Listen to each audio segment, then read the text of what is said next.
حضرت جنید بغدادی دجلہ کے کنارے جا نکلے اور آپ کے شاگرد بھی تھے آپ کے ساتھ، تو وہاں بہلول ملے۔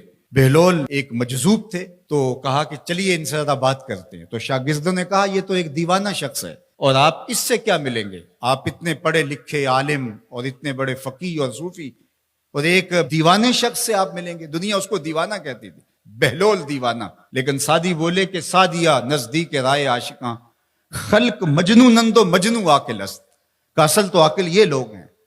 تو خیر حضرت جنید بغدادی گئے اور بہلول کو سلام کیا، کہا کہ آپ کون ہیں؟ تو کہا میں جنید بغدادی ہوں۔ تو کہا کیا کرتے ہو؟ کہا کہ میں پڑھنے پڑھانے کی ذمہ داریوں میں لگا ہوں۔ تو آپ نے فرمایا کہ کھانے کے آداب جانتے ہو؟ تو کہا کہ ہاں، ہاتھ دھوئے جائیں، بسم اللہ شریف پڑھی جائے، چھوٹا لقمہ لیا جائے اور چبا چبا کے کھایا جائے، اور اس کے بعد الحمدللہ کہا جائے۔ تو بہلول کہنے لگا کہ میں تو آپ کو بہت بڑا عالم سمجھتا تھا، آپ تو کھانے کے ادب کو بھی نہیں جانتے۔ اور اپنا کپڑا اٹھایا، جھاڑا اور ایک جانب چل دیے۔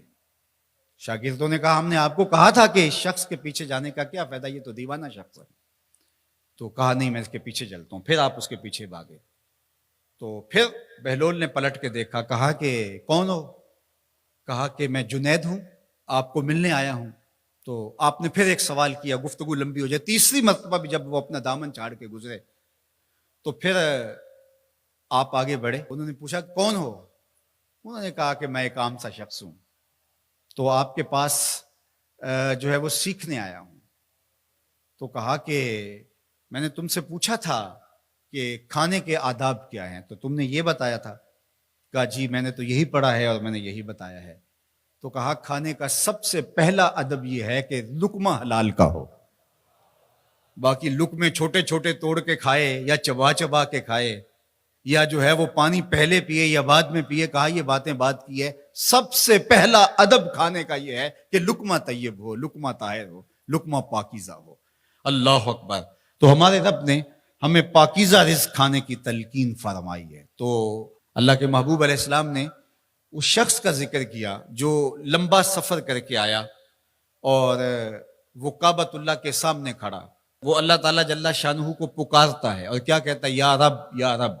اشعث اغبر، اس کے بال بکھرے ہوئے ہیں اور اس کا لباس پھٹا ہوا ہے، پتہ گندہ سی حالت ہے، اور اللہ کے گھر کے سامنے کھڑا ہے، لمبے لمبے ہاتھ کر کے دعا مانگ رہا ہے، یا رب اے میرے اللہ، اے میرے اللہ۔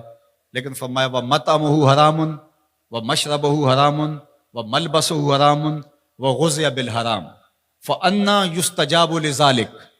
فرمایا کہ اس نے جو کھایا ہے وہ حرام کا ہے، اس نے جو پیا ہے وہ حرام کا ہے، اس نے جو لباس پہنا ہے وہ حرام کا ہے۔ فرمایا اس کو جو غذا دی گئی ہے وہ غذا حرام کے مال سے اسے حاصل ہوئی تھی۔ فرمایا فَأَنَّىٰ يُسْتَجَابُ لِذَٰلِكَ۔ فرمایا مجھے بتاؤ کہ اس کی دعائیں کیسے قبول ہوں گی۔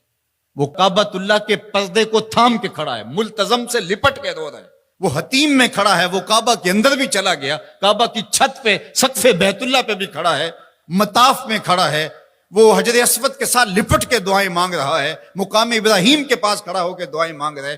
یمد یدہ، اس کے ہاتھ لمبے لمبے ہیں، یا رب کے کلمات اس کی زبان پہ ہیں، اور اشعث اغبر، غبار آلودہ بکھرے ہوئے اس کے بال ہیں، اور حالت پراگندہ ہے کہ کسی کو گزرتے ہوئے بھی ترس آ جائے، اور اللہ کے گھر میں کھڑا ہے تو وہ کیوں نہیں معاف کرے گا۔ لیکن فرمایا مطعمہ حرام ومشربہ حرام وملبسہ حرام وغذی بالحرام، اس کا کھانا پینا لباس اور غذا حرام کی تھی۔ فأنیٰ یستجاب لذالک، اس کی دعائیں کیسے قبول ہوں گی؟ بلکہ علماء نے لکھا کہ جو شخص حرام کمائی کھاتا ہے اس کی اپنی دعائیں تو قبول نہیں ہوتی، نیک لوگوں کی دعاؤں سے بھی اس کا حصہ نکال دیا جاتا ہے۔ جب اللہ کے بندے اولیاء کاملین دعائیں مانگتے ہیں اور وہ پوری امت کے لیے، پوری قوم کے لیے مانگ رہے ہوتے ہیں، لیکن اس شخص کا حصہ نکال دیا جاتا ہے جس کا رزق پاکیزہ نہیں ہے۔ اس لیے رزق کی پاکیزگی یہ بہت اہم ہے۔ رومی علیہ الرحمہ فرماتے ہیں کہ اگر تمہارا رزق پاک ہوگا، تمہارا رزق ستھرا ہوگا، تمہارے سینے میں معرفت کا نور پیدا ہوگا، اور اگر تمہارے سینے میں غل، غش اور حسد، بغض، کینہ اور نفرتیں پیدا ہو رہی ہیں تو پھر تم غور کرو کہ تمہارے رزق میں کوئی مسئلہ ہے۔ تم کھاتے ہو، اس کے نتیجے کے اندر حسد پیدا ہو رہا ہے، بغض پیدا ہو رہا ہے، نفرت، سستی اور کاہلی اور عبادت سے دوری پیدا ہو رہی ہے۔ جو رزق حلال ہے وہ عبادت کے لیے تقویت پیدا کرتا ہے، وہ تمہیں سچائی کی زندگی گزارنے کی طرف راغب کرتا ہے۔ تو اہم ترین چیز جو ہے وہ رزق کی پاکیزگی ہے۔